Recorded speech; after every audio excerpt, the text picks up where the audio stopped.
hey, I didn't see you there. This is my piggy bank. Her name is Pig. Ooh. Money, money, money. What are you gonna do with it? On today's very special episode of I Wonder, we are gonna answer some questions. And these questions come from our very own Greta. Give it up for Greta, everybody. So Greta wants to know, was there money when Jesus was alive? And if so, what did they use for money?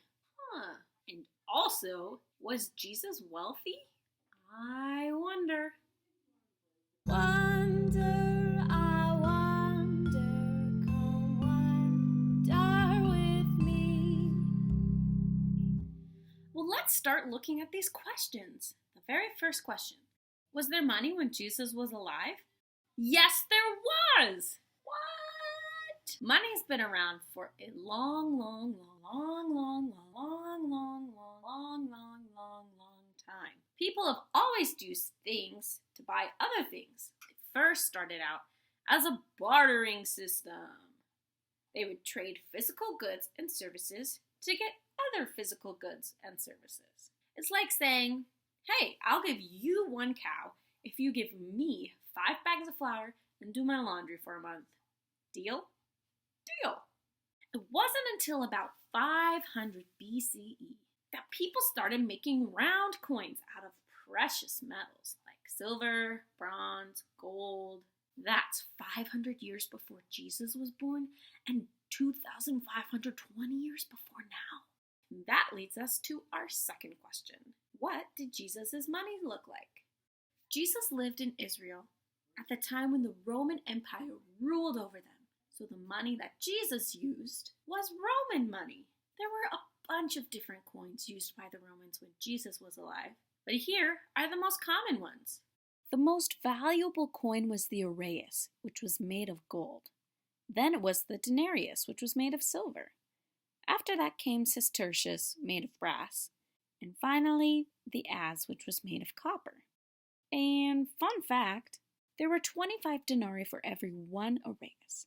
And there were 4 sestertius for every 1 denarius, and there was 4 as for every sestertius. Whew, what a mouthful. Typically, on one side of the coin was the emperor's face, and on the other side were pictures of architecture, the Colosseum, animals, boats. It's kind of like our coins today.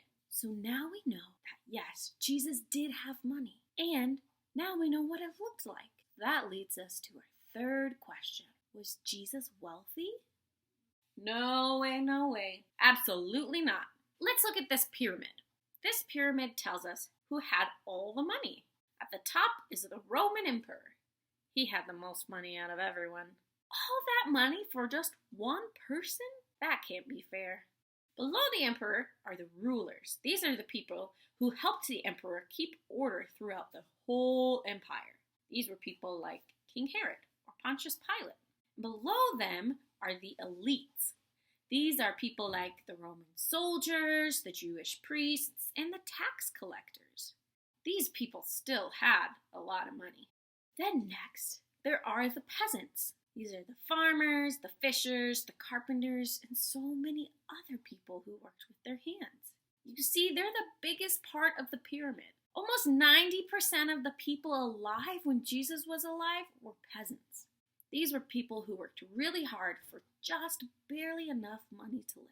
Then you see at the very bottom of the pyramid were slaves. These were people who owed a lot of money and worked very, very hard to pay off those debts. Jesus' dad was a carpenter, someone who builds things out of wood.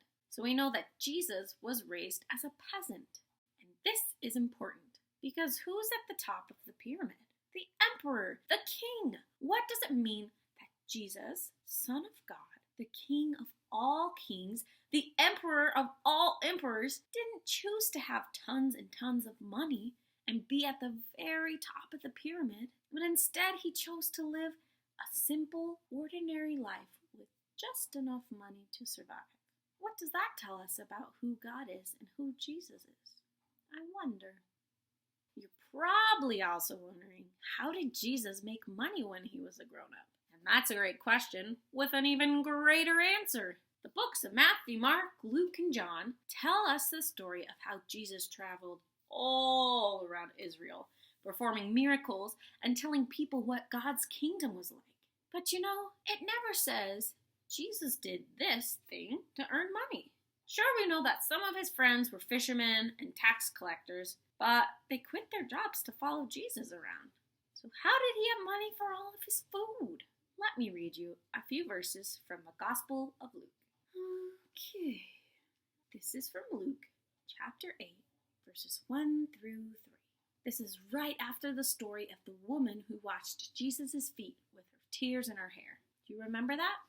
Soon after they had this dinner, Jesus traveled to town after town, village after village, preaching God's kingdom, spreading the message. The 12 disciples were with him. There were also some women in their company who had been healed of various evil afflictions and illnesses. Mary, the one called Magdalene, from whom 7 demons had gone out. What? Joanna, wife of Chuza, Herod's manager, and Susanna, along with many others, wait for it, who provided for them out of their resources. Wait. What? Jesus relied on other people to support him in his ministry? And it looks like a lot of them were women? How cool is that? You see, Jesus didn't care one bit about money. He knew you had to pay taxes to the government to keep order and peace, and he knew you had to use money to pay for things like food and clothes and a place to live. But Jesus found a way around this system. He inspired people to be generous with the money that they had, and he inspired people to be vulnerable and ask for help when they didn't have enough to feed or care for themselves or their families. Jesus knew that the moment we start worrying about how much money we have, how fancy our clothes are, or how big our house is the moment we lose sight of God's great big love for us. So we know that Jesus was not wealthy. He chose to not be wealthy. He could have had all the money in the world. But what did he do instead? He chose to ask for help. And he chose to rely on other people to help feed him, clothe him, and give him places to sleep. So I have a question for you. How can you be generous with what you have? How can you help take care of the people around you? And how can you, like Jesus, ask for help? I wonder. If you have any questions that you've been wondering about, you can email them to me. Thanks for wondering with me.